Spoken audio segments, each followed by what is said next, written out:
It's one of the most notorious organisms in the known universe, striking fear in any potential host. From egg to adult, few creatures are as destructive throughout their entire life cycle as the Xenomorph. Now, we're embarking on a journey that will take us into the far reaches of the Zeta II Reticuli system, some 39 light-years away from your Earth, where we'll descend upon a planet designated LV-426. But I'm getting ahead of myself. My name is Dr. Felix Nebula, and to you I say, welcome aboard the dimension-hopping bioship Manta. Doctor, preliminary scans indicate high levels of atmospheric toxicity and extreme weather conditions on the planet's surface. Are you certain this expedition is safe? Safe? Ha! Where's your sense of adventure? Besides, we're not here for a picnic. We're here to study the entire life cycle of the Xenomorph in excruciating biological detail. Don't worry, dear traveler. We'll be perfectly safe, as long as we don't find any derelict wreckages to explore.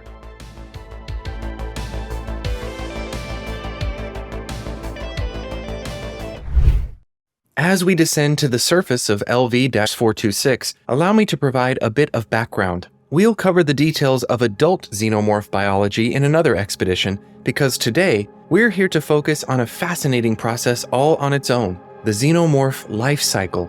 As I mentioned before, the xenomorph species, first documented in that tragic event on this very planet in 2122, has since become one of the most studied and feared organisms in the known galaxy. Frustratingly, even today, we know little about the origin of the species, though some xenobiologists theorize that they may be the result of ancient bioengineering. My databanks indicate that LV-426 isn't this creature's planet of origin. Why have we chosen this location for our study? While it's true that LV-426, also known as Acheron, isn't the xenomorph's homeworld, if there even is one, it is the site of one of the most significant xenomorph encounters in human history.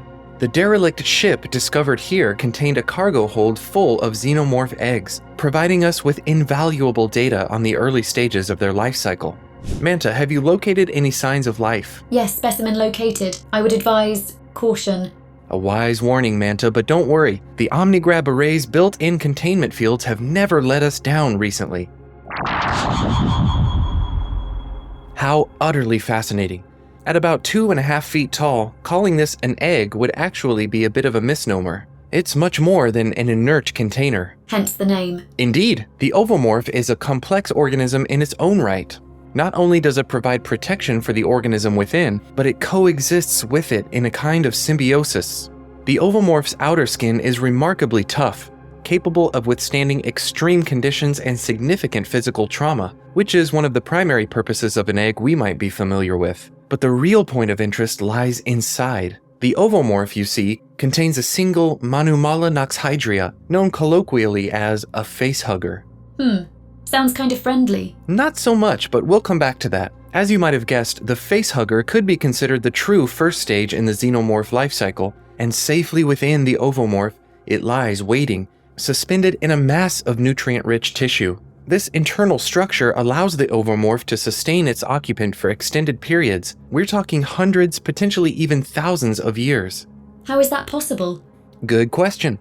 It appears that the key to this longevity lies in the Ovomorph's impressive methods of energy management. First, it's important to note that the infamous acidic blood present in the adult form is also present at all points of the life cycle, including the Ovomorph. In general, that acid blood isn't only an extremely effective defense mechanism, it actually runs their entire biological system, kind of like a biological battery.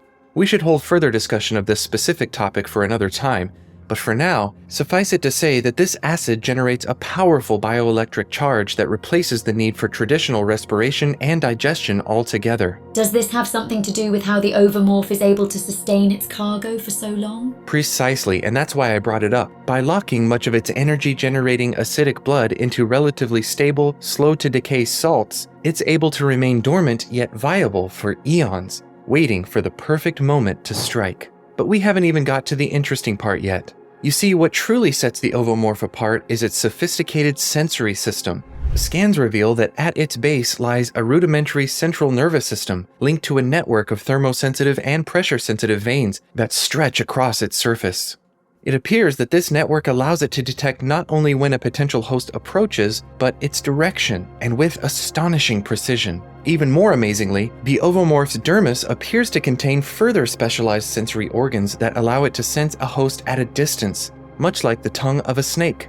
This mechanism is sensitive enough to allow the Ovomorph to orient the facehugger within so that it's pointed directly at the host and ready to subdue it. How does the Ovomorph determine if a potential host is suitable? An excellent question. While we don't understand the exact criteria, it seems that its sensory organs are able to determine certain physical characteristics of other organisms and may decide, so to speak, based on features such as size, body temperature, and possibly even the host's general health. The fact that this process is so selective means that it's much less likely to infect an organism with a low probability of successful incubation. I don't like the sound of that. As well you shouldn't, it's pretty gross. It works like this. When a suitable host is detected, the Ovomorph releases a catalyst that unlocks the acids bonded into those chemical salts we described earlier. This energy is then transferred to the facehugger within, disrupting its dormancy and flooding it with bioelectrical potential, even at the cost of the Ovomorph's own continued survival. Just before releasing its cargo, the top of the Ovomorph splits into 4 sections, rather like the petals of a flower, allowing the facehugger to leap out and attack its unsuspecting victim. I'm not sure I want to ask this, but what exactly happens to the victim when this facehugger is released? I'm not sure I want to answer it, but we must press on. But before we do, we have to learn a little bit more about the organism itself. Manta, please, carefully, see if you can bring one on board. Manumala noxhydria, a masterpiece of parasitic adaptation. You realize that this is a deadly abomination, right? Of course, but all life is fascinating, even in its most disturbing forms. This could be considered the Xenomorph's first true stage, though in reality it is the second stage of its life cycle if we include the Ovomorph. As you can see, this creature possesses 8 digits and a powerful tail, all of which are composed of a unique protein structure that combines incredible strength with flexibility. This creature's outer layer is chitinous, similar to arthropod exoskeletons, but with a distinct molecular arrangement that allows for rapid hardening upon exposure to air. Scans indicate that the facehugger's internal anatomy is just as remarkable. Like the adults, its circulatory system contains a highly pressurized acidic fluid used for both energy production and defense. Once expelled from an Ovomorph, this creature is capable of locomotory movement in order to seek out a host. But its true advantage lies in stealth and the element of surprise. Now, despite their fragile appearance, their limbs are incredibly strong, and efforts to break their grip have almost universally failed. Worse, the creature's long tail seems to serve the main purpose of an additional point of contact, wrapping around its victim's neck in a virtually unbreakable grip.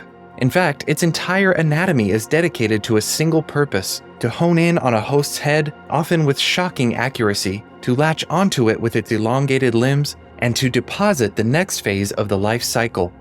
Gulp. An apt reaction. And once it has attached to its host's head, so to speak, it will begin another, even more disturbing process. First, in order to subdue its host, it appears that the facehugger releases a unique paralytic compound, a neuromuscular toxin of sorts that is delivered transdermally. This causes the victim to fall unconscious, which of course makes them a much more receptive host. Of course, wrapping its tail around the victim's neck and compressing the windpipe certainly helps as well. Amazingly, it appears that the facehugger is able to modulate the dosage of this compound based on the host's body mass, which in turn suggests the presence of advanced chemoreceptors capable of analyzing a potential host's biochemical makeup almost instantly. Disturbingly, this kind of injecting of a host is not unheard of, even on Earth. In fact, this entire process is very reminiscent of certain endoparasitic species, such as the jewel wasp, which is known to utilize living cockroaches to complete its life cycle. In this case, a female wasp will sting a cockroach twice, each time targeting specific nervous ganglia in order to paralyze its front limbs and head, respectively. As a result, the cockroach becomes sluggish and will no longer attempt to escape. This is happening on Earth and no one thought to tell me? Oh yes, and in many more species of wasp than this one. But let's return our focus to the organism at hand, shall we? Because while it does work in a manner similar to less complex endoparasites, the method by which this portion of the Xenomorph's life cycle progresses is truly unprecedented. Once the facehugger has, hugged its victim's face, it will open an orifice on its ventral side, from which extends a proboscis of sorts. This proboscis, roughly 50 to 60 centimeters in length, will extend into the victim's esophagus, essentially intubating them. Meanwhile, a pair of bladder-like structures at the base of the facehugger's tail appear to act as external lungs, circulating air into the victim's actual lungs to prevent suffocation. Then, from within a specialized internal structure, the facehugger will deposit its payload. Unlike other parasitoids, however, this payload is not an embryo, though this was theorized in the past. Instead, the facehugger deposits a mutagenic substance known as Plagiaris prepotens. This in itself is a variation of the well-known chemical A0-3959X.91-15, a compound that deserves its own exploration. Fortunately for us, Plagiaris prepotens has been well documented in its interactions with human hosts, so we don't need to observe this portion directly. This mutagenic substance serves multiple purposes. First, it contains a cocktail of proteins that closely mimic the host's own regulatory T cells, thereby acting as a potent immunosuppressant and preventing the host's body from rejecting the foreign material about to be introduced. Second, it contains specialized enzymes that trigger epigenetic changes in the cells of the host, particularly in the esophagus and upper digestive tract. These changes alter gene expression, causing the cells to revert to a more stem cell-like state and making them more receptive to the genetic modifications that will follow. Now, as this is occurring, the facehugger itself begins a process of extracting cellular material directly from the host through its proboscis. These cells are then rapidly cultivated and combined with xenomorph genetic material, such as proteins and highly condensed chromosomes and additional Plagiaris prepotens, all contained within a specialized organ at the base of its proboscis. This mixture results in the creation of a unique chimeric embryo, part host, part xenomorph. This, by the way, helps explain the so-called DNA reflex we observe in mature xenomorphs, wherein they take on characteristics of their host species. The embryo is then implanted back into the host, typically attaching to the wall of the esophagus or upper stomach. This location is crucial as it provides easy access to nutrients from the host's digestive system and allows the developing xenomorph to manipulate the host's physiology more effectively. I have a question. Why go through this complex process? Wouldn't direct injection of the mutagenic substance be simpler? Good question, Manta. You see, I believe that while direct mutation of host tissue is possible, it would be far less controlled. By creating a chimeric embryo, the xenomorph ensures that the resulting offspring will be viable in the host's environment, while still maintaining its essential xenomorph characteristics. Additionally, this process allows the xenomorph to adapt to a wide variety of host species. The embryo's partially host-derived nature helps it evade immune detection and optimizes its development within that specific host species. Now, once implanted, the embryo begins to grow rapidly, fueled by nutrients from the host's bloodstream and other tissues. Have any human hosts been known to survive an attack? Well, sort of, if the facehugger can be prevented from attaching in the first place, usually by obstructing the mouth. However, once the facehugger has grasped on, it is virtually impossible to remove without killing the host. In fact, past observations indicate that once the creature senses it is trying to be removed, it will actively work to kill the host through strangulation or chemical overdose. Worse, any attempts to cut through its body will spill its acid blood. In short, prognosis for the host following an attachment is quite poor.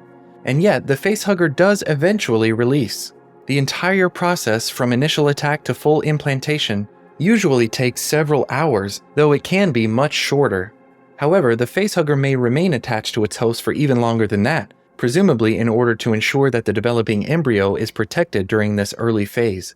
Afterward, the facehugger will at last loosen its grip, and within moments, die. One last point of note, while they are ruthlessly efficient at achieving their primary goal, facehuggers do not appear to be overly intelligent, though they have been known to exhibit some tactical planning, especially in avoiding danger or pursuing potential hosts.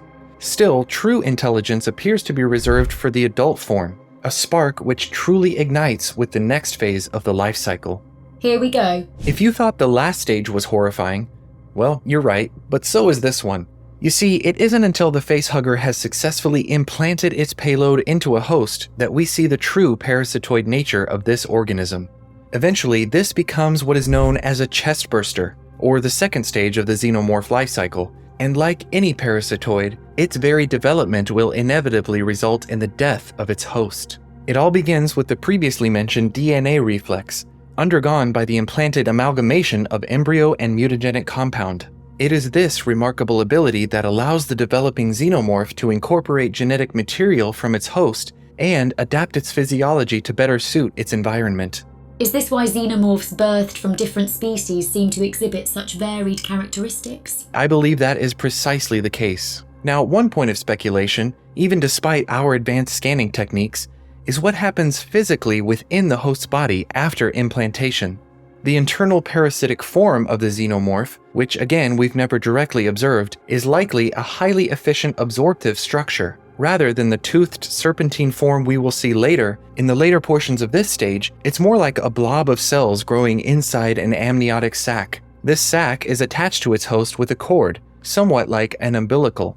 This internal form is capable of converting host tissue into xenomorph biomass with remarkable efficiency, far more so than any parasitoids we've seen on Earth. How long does the chestburster gestate within the host?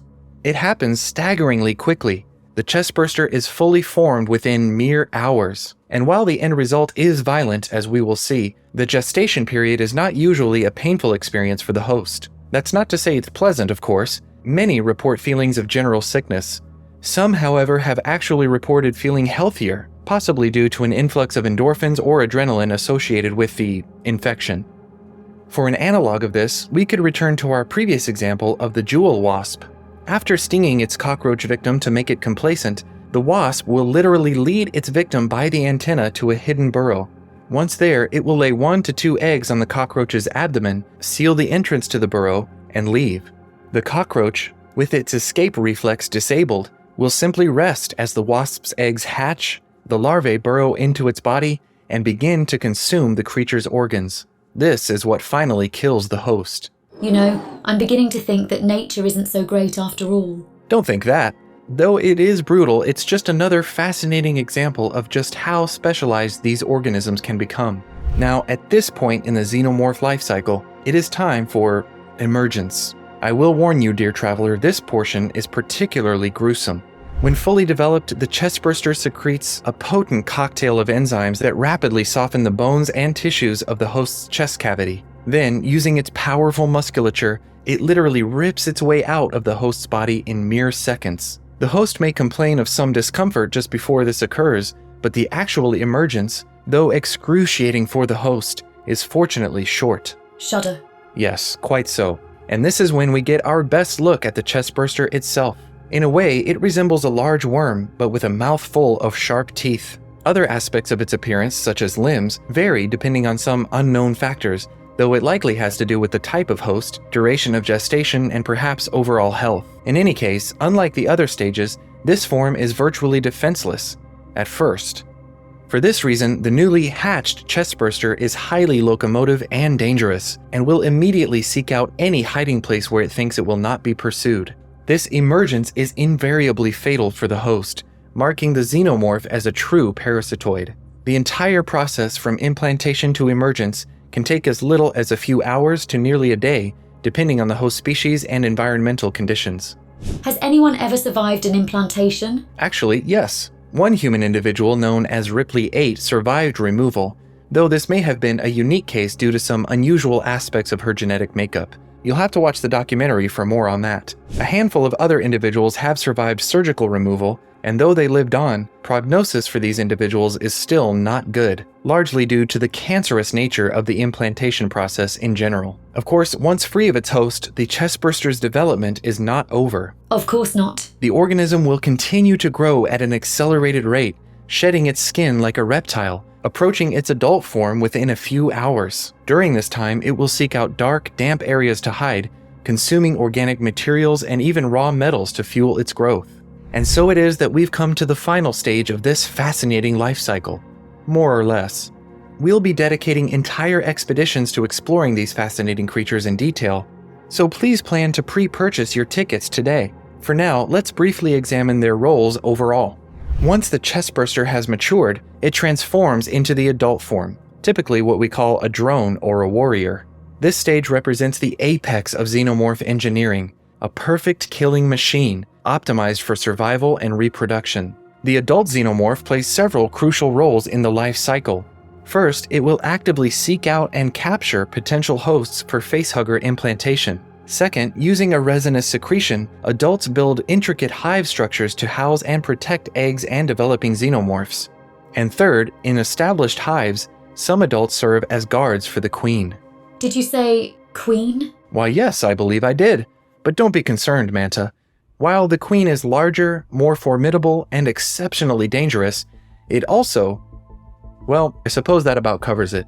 She is responsible for laying the ovomorph from a specialized ovipositor, and thus the cycle begins anew. Wait, you're going to leave it there?